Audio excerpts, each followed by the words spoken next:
ओम शांति। 16 अगस्त 2024। आज की मधुर महावाक्य। मीठे बच्चे, मैं विदेही बाप तुम देहधारियों को विदेही बनाने के लिए पढ़ाता हूँ। यह है नई बात जो बच्चे ही समझते हैं। प्रश्न: बाबा को एक ही बात बार बार समझाने की आवश्यकता क्यों पड़ती है? उत्तर: क्योंकि बच्चे घड़ी घड़ी भूल जाते हैं। कोई बच्चे कहते हैं बाबा तो वही बात बार बार समझाते हैं। बाबा कहते बच्चे मुझे ज़रूर वही बात सुनानी पड़े क्योंकि तुम भूल जाते हो। तुम्हें माया के तूफान हैरान करते हैं। अगर मैं रोज़ खबरदार ना करूं तो तुम माया के तूफानों से हार खा लेंगे। अभी तक तुम सतो प्रधान कहाँ बने हो? जब बन जाएंगे तब सुनाना बंद कर देंगे। ओम शांति। इसको विचित्र रूहानी पढ़ाई भी कहा जाता है। नई दुनिया सतयुग में भी देहधारी ही एक दो को पढ़ाते हैं। नॉलेज तो सब पढ़ाते हैं, यहाँ भी पढ़ाते हैं। वह सब देहधारी एक दो को पढ़ाते हैं। ऐसे कभी नहीं होगा कि विदेही बाप या रूहानी बाप पढ़ाते हो। शास्त्रों में भी श्री कृष्ण भगवान उवाच लिख दिया है। वह भी जिस्मानी हो गया। यह नई बात सुनकर मूंझ जाते हैं। तुम्हारे में भी नंबरवार पुरुषार्थ अनुसार समझते हैं कि रूहानी बाप हम रूहों को पढ़ाते हैं। यह है नई बात। सिर्फ इस संगम पर ही बाप खुद आकर कहते हैं, इस द्वारा मैं तुमको पढ़ाता हूँ। ज्ञान का सागर, शांति का सागर, सब आत्माओं का बाप भी वही है। यह समझ की बात है ना। देखने में तो कुछ नहीं आता। आत्मा ही है मुख्य और वह अविनाशी है। शरीर तो विनाशी है। अभी वह अविनाशी आत्मा बैठ पढ़ाती है। भल तुम सामने देखते हो यह तो साकार में शरीर बैठा है, परंतु यह तुम जानते हो यह ज्ञान देहधारी नहीं देते हैं। ज्ञान देने वाला विदेही बाप है। कैसे देते हैं वह भी तुम समझते हो। मनुष्य तो बड़ा मुश्किल समझते हैं। कितना तुमको माथा मारना पड़ता है यह निश्चय कराने के लिए। वह तो कह देते निराकार का कोई नाम, रूप, देश, काल ही नहीं है। वह बाप खुद बैठ पढ़ाते हैं। कहते हैं मैं सब आत्माओं का बाप हूँ। जिसको तुम देख नहीं सकते हो, समझते हो वह विदेही है। ज्ञान, आनंद, प्रेम का सागर है। वह कैसे पढ़ाएंगे? बाप खुद समझाते हैं मैं कैसे आता हूँ, किसका आधार लेता हूँ। मैं कोई गर्भ से जन्म नहीं लेता हूँ। मैं कभी मनुष्य व देवता नहीं बनता हूँ। देवता भी शरीर लेते हैं। मैं तो सदैव अशरीरी ही रहता हूँ। मेरा ही ड्रामा में यह पार्ट है जो मैं कभी पुनर्जन्म में नहीं आता हूँ। तो यह समझ की बात है ना। देखने में तो आता ही नहीं। वह तो समझते हैं श्री कृष्ण भगवान उवाच, भक्ति मार्ग में रथ भी कैसे बैठ बनाया है। बाप कहते हैं बच्चे तुम मूंझते तो नहीं हो। अगर कुछ नहीं समझते हो तो बाप से आकर समझो। यूं तो बिगर पूछे भी बाप सब कुछ समझाते रहते हैं। तुमको कुछ भी पूछने की दरकार नहीं है। मैं इस पुरुषोत्तम संगम युग पर ही अवतार लेता हूँ। मेरा जन्म भी वंडरफुल है। तुम बच्चों को भी वंडर लगता है। कितना बड़े ते बड़ा इम्तिहान पास कराते हैं। बहुत बड़े ते बड़ा विश्व का मालिक बनाने के लिए पढ़ाते हैं। वंडरफुल बात है ना। हे आत्माओं, हर 5000 वर्ष बाद मैं तुम्हारी सर्विस में आता हूँ। आत्माओं को पढ़ाते हैं ना। कल्प कल्प कल्प के संगम युगे तुम्हारी सेवा में आता हूँ। आधा कल्प तुम पुकारते आए हो, हे बाबा, हे पतित पावन आओ। श्री कृष्ण को कोई पतित पावन नहीं कहते हैं।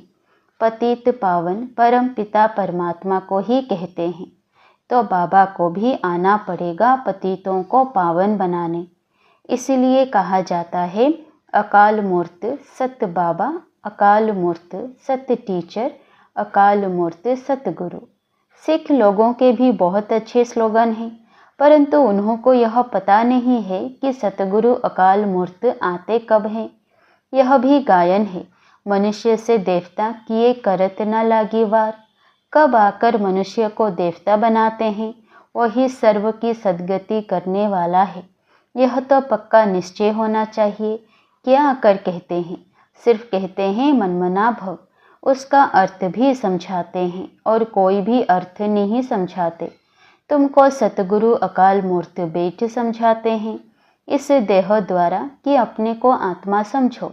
तो यह समझना चाहिए, विश्व का मालिक बनाने के लिए बाप को आना पड़ता है।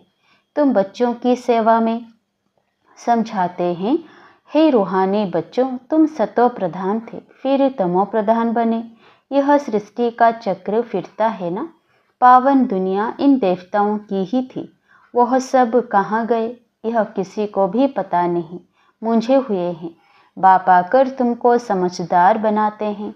बच्चे, मैं एक ही बार आता हूँ, पावन दुनिया में मैं आया ही क्यों? वहाँ तो काल आ नहीं सकता। बाप तो कालों का काल है, सतयुग में आने की दरकार ही नहीं। वहाँ काल भी नहीं आता तो महाकाल भी नहीं आता। यह आकर सब आत्माओं को ले जाते हैं। खुशी से चलते हो ना? हाँ बाबा, हम खुशी से चलने के लिए तैयार हैं। तब तो आपको बुलाया था कि इस पतित दुनिया से पावन दुनिया में ले चलो, वाया शांति धाम।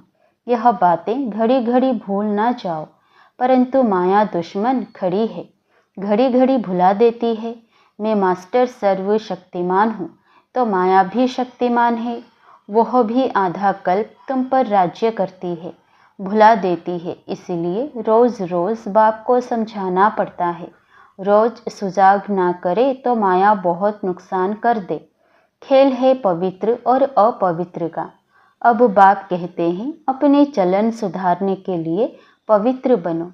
काम विकार के लिए कितने झगड़े होते हैं। बाप कहते हैं, अभी तुमको ज्ञान का तीसरा नेत्र मिला है, तो आत्मा को ही देखो, इन जिस्मानी नेत्रों से देखो ही नहीं। हम सब आत्माएं भाई भाई हैं, विकार कैसे करें? हम अशरीरी आए थे, फिर अशरीरी बनकर जाना है। आत्मा सतो प्रधान आई थी, सतो प्रधान बनकर जाना है स्वीट होम। मुख्य है ही पवित्रता की बात। मनुष्य कहते हैं रोज़ वही बात समझाते हैं। यह तो ठीक है, परंतु जो समझाया जाता है उस पर चले भी ना। करने के लिए समझाया जाता है, परंतु कोई चलते थोड़े ही है, तो ज़रूर रोज़ रोज़ समझाना पड़े। ऐसे थोड़े ही कहते हैं, बाबा आप जो रोज़ समझाते हो वो हमने अच्छी रीति समझ लिया है। अब हम तमो प्रधान से सतो प्रधान बन जाएंगे, आप छूटे, ऐसे कहते हैं क्या? इसलिए बाबा को रोज़ समझाना पड़ता है।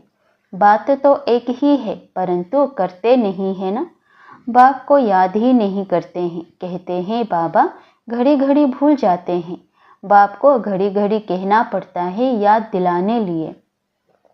तुम भी एक दो को यही समझाओ, अपने को आत्मा समझ परमात्मा को याद करो, तो तुम्हारे पाप कट जाएं। और कोई उपाय नहीं। शुरू और अंत में यही बात कहते हैं, याद से ही सतो प्रधान बनना है। खुद ही लिखते हैं बाबा, माया के तूफान भुला देते हैं, तो क्या बाप सावधान ना करे, छोड़ दे?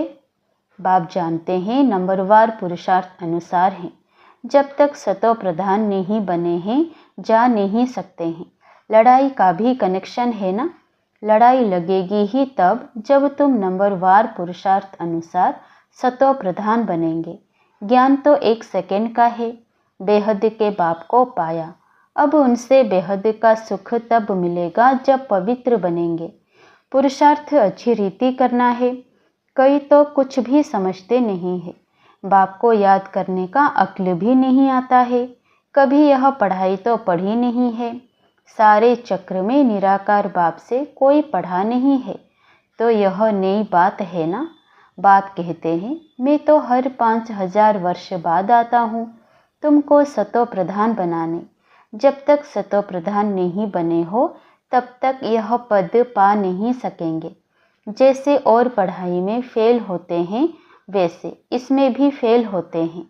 शिव बाबा को याद करने से क्या होगा, कुछ नहीं समझते। बाप है तो जरूर बाप से स्वर्ग का वर्षा मिलना है। बाप एक ही बार समझाते हैं जिससे तुम देवता बनते हो। तुम देवता बनेंगे फिर नंबरवार सब आएंगे पाठ बजाने।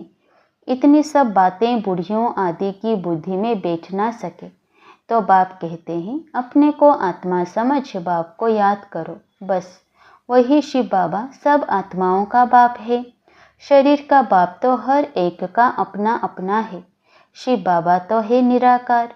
उनको याद करते करते पवित्र बन शरीर छोड़ फिर बाप के पास जाकर पहुंचना है। बाप समझाते तो बहुत हैं परंतु सब एक रस नहीं समझते हैं। माया भुला देती है। इनको युद्ध कहा जाता है। बाप कितना अच्छी रीति बैठ समझाते हैं, कितनी बातों की स्मृति देते हैं। मुख्य जो भूली हुई है उनकी लिस्ट बनाओ। एक बाप सर्वव्यापी की। भगवान वाच मैं सर्वव्यापी नहीं हूँ। सर्वव्यापी तो 5 विकार हैं। यह बड़ी भारी भूल है। गीता का भगवान श्री कृष्ण नहीं, परमपिता परमात्मा शिव है। इन भूलों को सुधारो तो देवता बन जाएंगे। परंतु ऐसे कभी कोई बच्चे ने लिखा नहीं है कि ऐसे हमने समझाया कि इन भूलों के कारण ही भारत पावन से पतित बना है। वह भी बताना पड़े। भगवान सर्वव्यापी हो कैसे सकता। भगवान तो एक है जो सुप्रीम बाप, सुप्रीम टीचर, सुप्रीम सतगुरु है। कोई भी देहधारी को सुप्रीम फादर, टीचर, सतगुरु कह नहीं सकते। श्री कृष्ण तो सारी सृष्टि में सबसे ऊंचा है। जब सृष्टि सतो प्रधान होती है तब वो आते हैं। फिर सतों में राम, फिर नंबरवार अपने समय पर ही आएंगे। शास्त्रों में दिखाते हैं सबके विकार ले लेकर गला ही काला हो गया। लेकिन अभी समझाते समझाते गला ही सूख जाता है। बात कितनी थोड़ी है परंतु माया कितनी जबरदस्त है। हर एक अपने दिल से पूछे हम ऐसे गुणवान सतो प्रधान बने हैं। बाप समझाते हैं जब तक विनाश नहीं हुआ है तब तक तुम कर्मातीत अवस्था को पा नहीं सकेंगे। भल कितना भी माथा मारो, सारा समय शिव बाबा को बैठ याद करो और कोई बात ही नहीं करो। बस बाबा लड़ाई से पहले मैं कर्मातीत अवस्था को पाकर दिखाऊंगा। ऐसा कोई निकले, ऐसा ड्रामा में हो नहीं सकता। पहले नंबर में तो एक ही जाना है। यह भी कहते हैं हमको कितना माथा मारना पड़ता है। माया तो और ही रुस्तम बनकर आती है। बाबा खुद कहते हैं मेरे तो बाजू में एकदम शिव बाबा बैठा है तो मैं याद नहीं कर सकता हूँ, भूल जाता हूँ। समझता हूँ मेरे साथ बाबा है, फिर मुझे भी तो याद करना पड़ता है। जैसे तुम करते हो ऐसे नहीं, मैं तो साथ हूँ, इसमें ही खुश हो जाना है। नहीं, मुझे भी कहते हैं निरंतर याद करो। साथ वाले तुम रुस्तम हो, तुमको तो और ही जास्ती तूफान आएंगे। नहीं तो बच्चों को कैसे समझा सकेंगे। यह सब तूफान तो तुमसे पास होंगे। मैं उनके इतने नज़दीक बैठे हुए भी कर्मातीत अवस्था को पा नहीं सकता हूँ तो फिर दूसरा कौन बनेगा। यह मंजिल बहुत ऊंची है। ड्रामा अनुसार सब पुरुषार्थ करते रहते हैं। भल कोई ऐसी कोशिश करके दिखाए। बाबा हम आपसे पहले कर्मातीत अवस्था को पाकर यह बनकर दिखाते हैं। हो नहीं सकता। यह ड्रामा बना बनाया है। तुमको पुरुषार्थ बहुत करना है। मुख्य सारी बात है कैरेक्टर्स की। देवताओं के कैरेक्टर्स और पतित मनुष्यों के कैरेक्टर्स में कितना फर्क है। तुमको विकारी से निर्विकारी बनाने वाला शिव बाबा है तो अब पुरुषार्थ कर बाप को याद करना पड़े। भूलो नहीं। बाकी अबलाएं बिचारी परवश हैं, अर्थात रावण के वश हैं तो क्या कर सकती है। तुम हो राम ईश्वर के वश, वो है रावण के वश, तो युद्ध चलती है। बाकी राम और रावण की युद्ध नहीं होती है। बाप तुम बच्चों को भिन्न भिन्न प्रकार से रोज समझाते हैं। मीठे मीठे बच्चों अपने को सुधारते जाओ। रोज रात को पोता मिल देखो। सारे दिन में कोई आसुरी चलन तो नहीं चली। बगीचे में फूल नंबरवार तो होते ही हैं। दो एक जैसे कभी हो नहीं सकते। सभी आत्माओं को अपना अपना पाठ मिला हुआ है। हर एक एक्टर्स पाठ बजाते रहते हैं। बाप भी आकर स्थापना का कार्य करके ही छोड़ते हैं। हर 5000 वर्ष के बाद आकर विश्व का मालिक बना ही देते हैं। बेहद का बाप है ना, तो जरूर नई दुनिया का वर्षा देंगे। अच्छा, मीठे मीठे सिकिलधे बच्चों प्रति माता पिता बाप दादा का याद प्यार और गुड मॉर्निंग। रूहानी बाप की रूहानी बच्चों को नमस्ते। धारणा के लिए मुख्य सार। पहला, ज्ञान के तीसरे नेत्र से आत्मा को ही देखना है, जिस्मानी नेत्रों से देखना ही नहीं है। अशरीरी बनने का अभ्यास करना है। दूसरा, बाप की याद से अपने देवी कैरेक्टर बनाने हैं। अपने दिल से पूछना है कि हम कहाँ तक गुणवान बने हैं। हमने सारे दिन में आसुरी चलन तो नहीं चली। वरदान, सदा केयरफुल रह। माया के रॉयल रूप की छाया से सेफ रहने वाले माया प्रूफ भव। वर्तमान समय माया रियल समझ को, महसूसता की शक्ति को गायब कर रॉन्ग को राइट अनुभव कराती है। जैसे कोई जादू मंत्र करते हैं तो परवश हो जाते हैं, ऐसे रॉयल माया रियल को समझने नहीं देती। इसलिए बाप दादा अटेंशन को डबल अंडरलाइन करा रहे हैं। ऐसा केयरफुल रहो जो माया की छाया से सेफ माया प्रूफ बन जाओ। विशेष मन बुद्धि को बाप की छत्र छाया के सहारे में ले जाओ।